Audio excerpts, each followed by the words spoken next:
United states of আমেরিকাতে একটা conference হয়েছিল। ওই কনফারেন্সটা হচ্ছে পৃথিবীর যত ধর্মগ্রন্থ আছে সবগুলো ধর্মগ্রন্থের 10 মিনিটের আবৃত্তি শোনানো হবে। কয় মিনিট? চিল্লায় বলেন। ওখানে গিয়েছে শ্রীমত ভগবত গীতা, গিয়েছে বাইবেল, ত্রিপিটক, দশাতীর, বেদ, পুরাণ, রামায়ণ, দীঘানিকায়া, ইয়াহবিস, সেকারডেটাল, তালমা, Torah, Old Testament, New Testament, Zendavesta এবং আল্লাহর কোরআন ও সুবহানাল্লাহ। চীনের প্রাচীন ধর্ম কনফুসিয়াসের পাণ্ডুলিপি গিয়েছে। যারা আগুনকে পূজা করে, অগ্নি উপাসক, আগুন দেখলে নমস্তে নমস্তে গায়, তারাও গিয়েছে। 10 মিনিট করে সময়। এই কনফারেন্সের উদ্দেশ্য হচ্ছে এইটা চেক করা, in order to check which book, which recitation of the holy book is the most excellent recitation ever. কোন বইয়ের আবৃত্তিটা বেশি সুন্দর লাগে। 10 মিনিট করে সময়।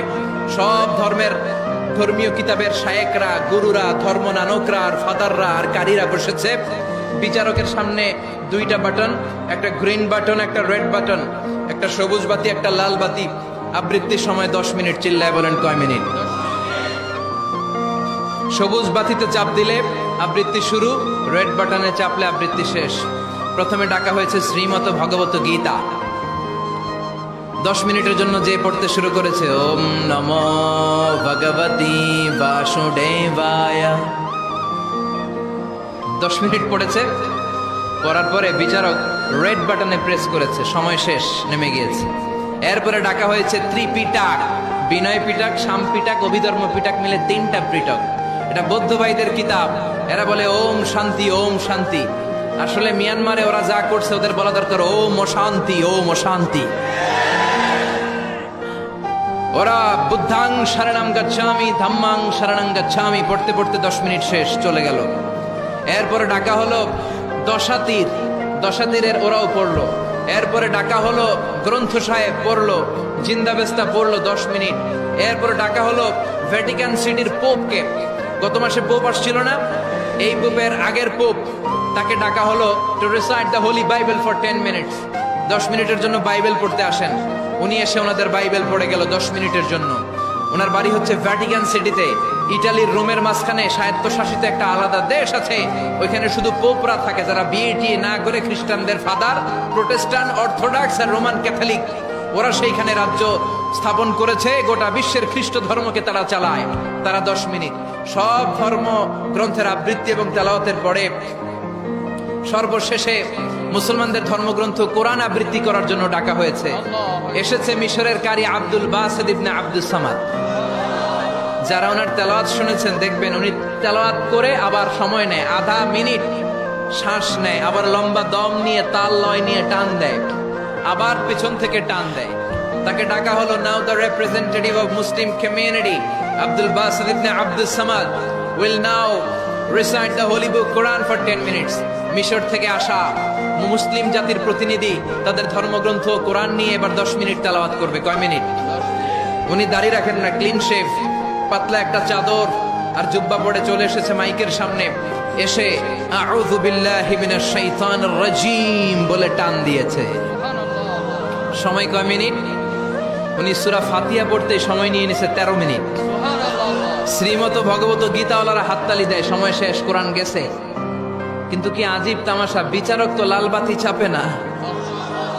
বিচারককে লাল বাতি চাপার বিষয়টা ভুলিয়ে দিয়েছে কে? কেউ যেটা পারে না সেটা পারে কে? আব্দুল বাসিত কয় এই তো সুযোগ পাইছি আমি। বিচারক যেহেতু লাল বাতি চাপে না, আমি আরেকটা সূরা ধরি। উনি কোরআনের সবচেয়ে সুন্দর সূরা, সূরা আর রহমান তেলাওয়াত শুরু করলেন। উনি ওনার গলায় আল্লাহ যত সুর দিয়েছিলেন সব সুর, দরদ, আদর ঢেলে দিয়ে সুরের ঝংকার তুলে পুরো কনফারেন্সকে মাতিয়ে দিলেন। 15 মিনিট হয়ে যায়, বিচারক লাল বাতি চাপে না। 20 মিনিট, 25 মিনিট, 30 মিনিট হয়ে যায়, লাল বাতি চাপে না। এদিকে অর্গানাইজিং কমিটির প্রধান চেয়ার থেকে উঠে এসে বিচারকের গায়ে ধাক্কা দিয়ে বলে, এই man, what's the hell are you doing here? What's wrong with you? Why aren't you pressing the red button? লাল বাতি চাপোস না কেন? ওরে ধাক্কা দেওয়ার পরে বিচারক ভূত দেখার মতো চমকে উঠছে। কি? হ্যাঁ, লাল বাতি।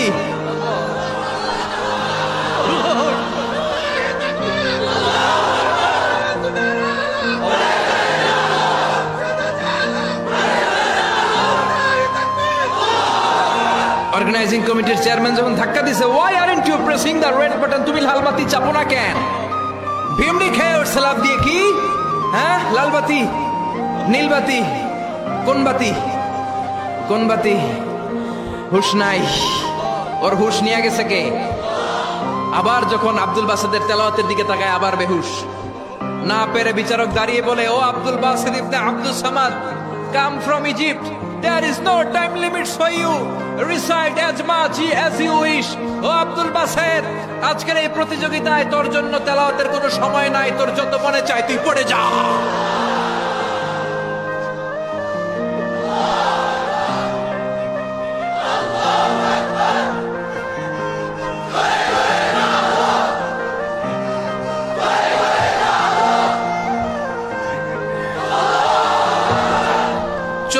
মিনিট সময় ধরে গোটা মুসলিম বিশ্বের অহংকার, মিশরের সবচেয়ে বড় কারিগরি আব্দুল বাসিত ইবনে আব্দুল সামাদ গলার সব দরদার সুর উজাড় করে কনফারেন্স রুমে সূরা রহমান তেলাওয়াত করলেন।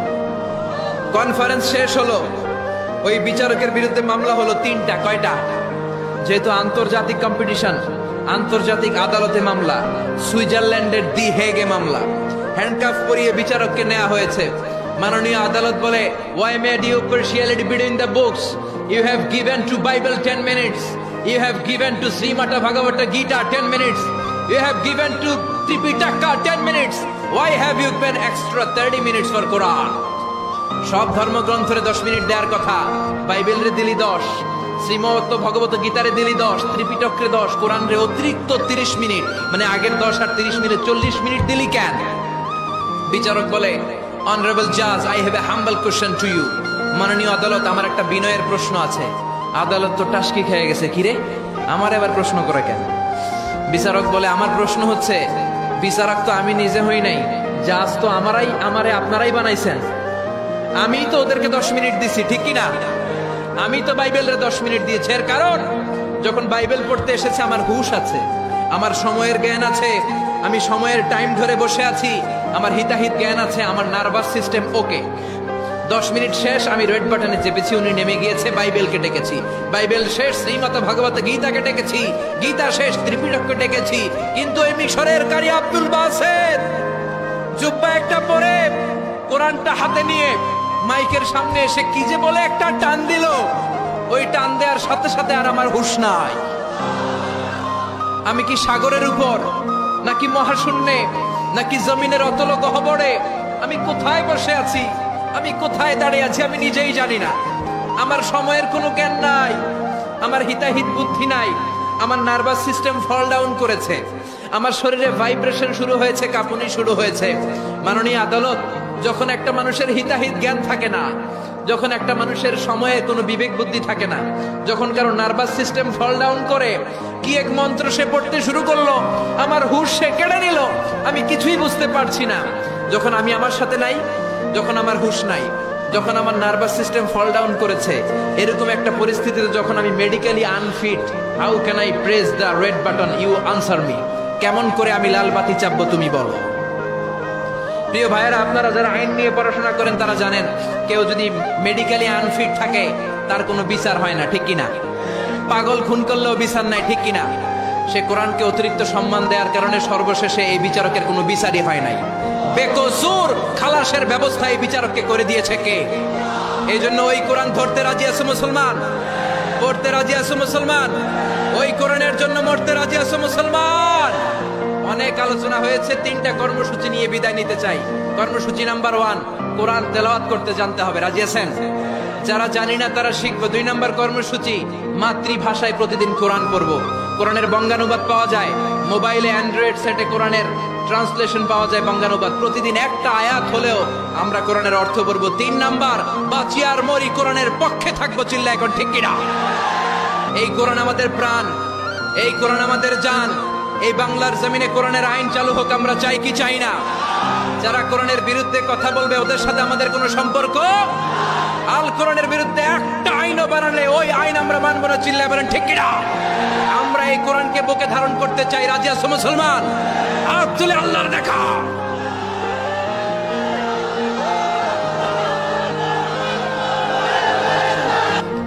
আল্লাহ আমাদের সবাইকে কথাগুলো বোঝার ও আমল করার তৌফিক দান করুক, আমরা বলি আমিন। ওয়া আখিরু দাওয়ানা আলহামদুলিল্লাহি রাব্বিল আলামিন।